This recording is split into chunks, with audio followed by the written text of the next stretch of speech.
Previously, on Searching for Ghosts.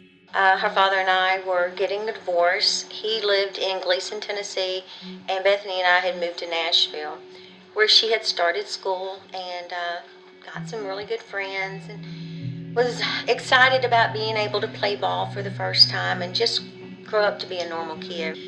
They called her and she opened the door and had her back and she said, "Are we leaving, Daddy?" She yelled across the parking lot. We ate when he told us we could eat. If he wasn't hungry, nobody was eating. I tell you what, when he couldn't get you on the phone, he lost it. He went insane. And he took off and he went looking for you.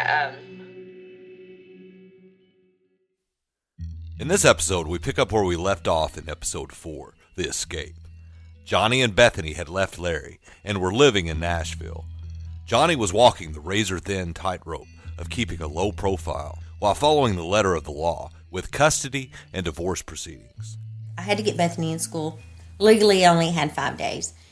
So the day that we decided to take Bethany to school, it took forever because they didn't want to put her in school until they had her school records. But then I didn't want Larry to know where I was until he filed the divorce papers, Larry Markowski. And it appears Larry Markowski was getting some things in order himself. I get a phone call from Larry. Just out of the blue. I got a phone call from him and said, "Harold, I need your help. Johnny's left me." And I said, "Well, what kind of help you need from me?" He said, "I need you to help me find Bethany. That's all I want is my daughter. I just want my daughter." And this went on for 2 weeks. Every night he'd call me, begging me, wanting me to come and help him find his daughter. This is Harold Roberts, a childhood friend of Larry's. We will hear more from Harold in a future episode. I was raised with him. I was born in the same hospital with him. We was raised together. Well, after 2 weeks, his mother called, which was Juanita. And she said, "Harold, you're the only one that can help Larry. He's about to lose it. I'm afraid he's going to kill himself or hurt somebody." She said, "Will you just please come and try to help him?" So I did. I got my pickup and drove all the way from Little Rock back to Gleason to his house. We were staying at Diane's, and Lori and I had finally got Bethany registered in school. So Lori dropped me off at Diane's house, and then she went back to work at Permaville. When I got there, the first thing he wanted to do was go find Bethany. I said, "I'm wore out, Larry." So I just got off work. "Let me rest." I said, "I'll rest up and we'll see what we can do." Well, the next day, he was up bright and early, ready to go. Before she had time to get to work, I had gotten a phone call from the principal at the school Bethany had just started.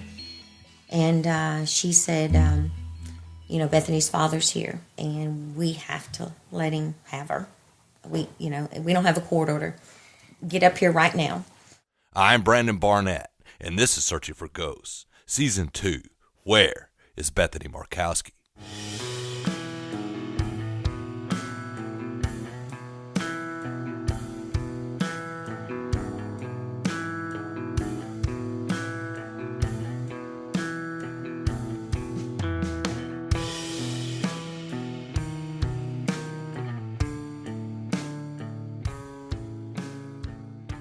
Johnny's sister Lori explains what the school later told them about how Larry found Bethany.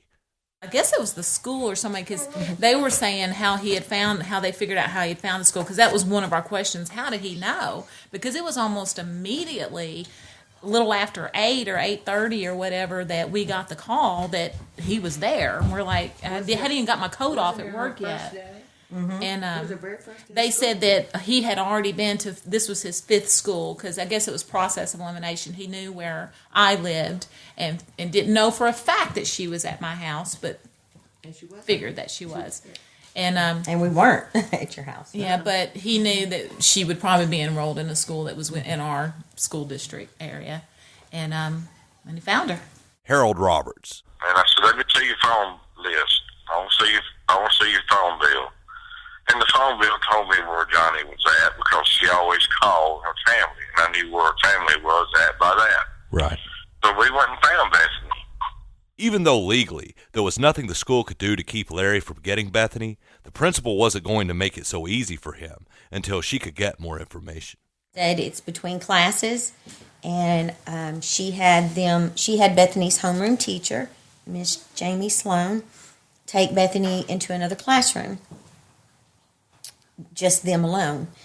Evidently, the doors had windows in them at DuPont Tyler, so Miss Sloan had Bethany in a room. So Lori rushes from work to pick up Johnny as things start to get tense at the school. In the meantime, I'm here at Diane's house, and I call work, and my sister's work, and I'm screaming and hollering. I don't know what I'm saying. And so she puts her coat back on and grabs her husband, and they come into Diane's house and get me, and we go up to the school, and I believe she's talking to the principal on your cell phone, and she's telling us, don't come in yet, something's going on. And then about that time, we see Larry and Harold. Larry comes out the front of the school, and they kind of meet on the sidewalk, and they're talking, and then they walk around like to the back of the school. I thought maybe they were going to leave, but the principal told us, come in. So we ran in the school, and she ushered us in her class, in her office, and there was a little monitor TV. This is Harold again. I found out some stuff that I didn't know from Johnny that really went down up there because I was in the pickup waiting on him Right. to go in and get Bethany. And next thing I know, I see the law and the cops pulling up, and I knew we had trouble, so I got out of the pickup, but I didn't know exactly what had went down.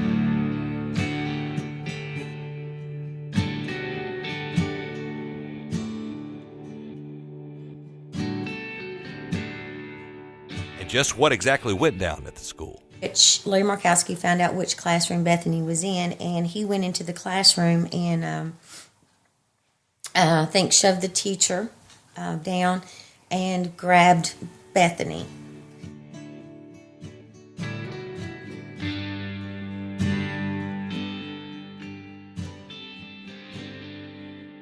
Bethany's friend Megan was at the school that day and recounts the talk around campus and also what she heard herself from inside a classroom. Hearing all the commotion, but I'm not seeing any of this. So from what I heard other people say was that he got her to the stairs and Miss Sloan and kind of tackled him. They all went tumbling down the stairs. And then that's kind of where it ended and, stopped. And so all of the classrooms were locked down. They made sure that they had somebody at every door, and the front doors were locked for sure.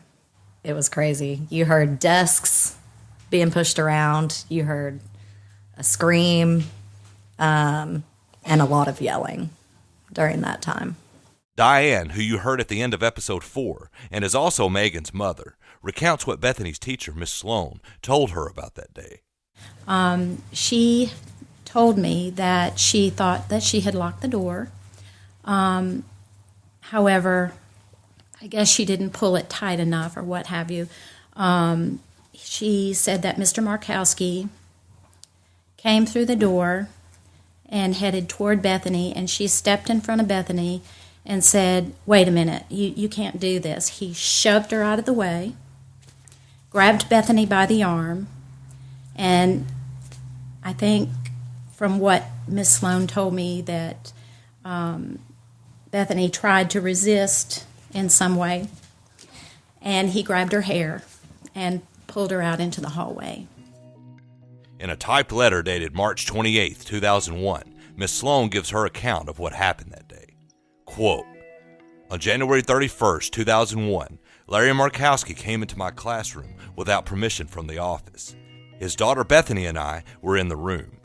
I had been warned that he might come and try to take her. I asked if I could help him, and he said he had come to talk to his daughter. I asked if he had permission from the office to be up here. He said he did. Bethany started crying and saying she couldn't go with him. It was obvious to me that she was frightened. I asked him to go downstairs and they could get this straightened out, and then he could possibly see her. He would not leave. He then took her by the arm and started quickly taking her from the room, pushing me aside. I told him to stop, that I could not let him take her. I then ran after him into the hallway and screamed I needed help. Several teachers came into the hall, and we were able to take Bethany away from him. The police officer then came and escorted him downstairs. Bethany was taken back into my room. Signed, Jamie Sloan. Unquote.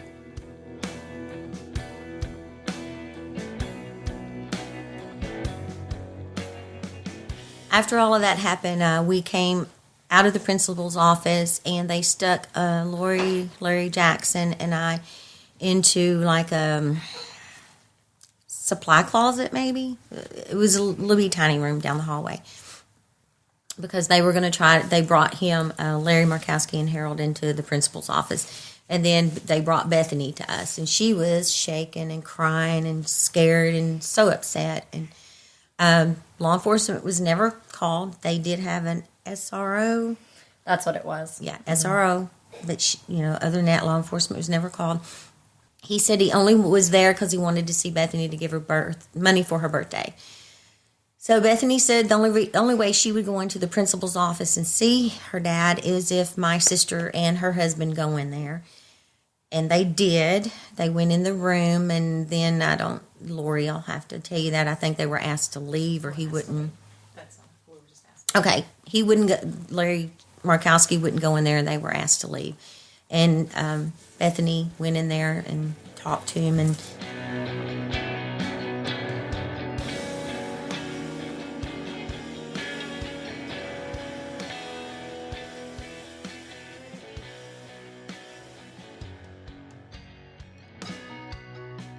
And while some details differ between Harold and Johnny's accounts of that day, what is obvious is that Larry Markowski did attempt to take Bethany with him on January 31st, 2001, from her school in Nashville. And according to Harold, after this fiasco, some things became obvious to him as well. Realized then that it wasn't Bethany he was after. He was wanting Johnny. He was wanting to get back and talk to Johnny and put pressure on her. So what his deal was, he was trying to get, Bethany where he could get a chance to talk back to Johnny. Well, Johnny didn't talk to him that day. She didn't see him. She didn't let him see her. And he just went all right about it. So anyway, we ended up coming back home with really our tail tucked between our legs, because cops just about put us in jail up there in Nashville. Right.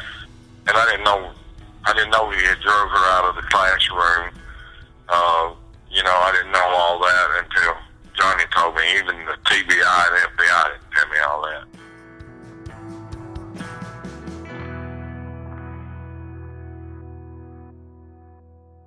If you have any information about Bethany Markowski, no matter how small you think it is, call 1-800-THE-LOST.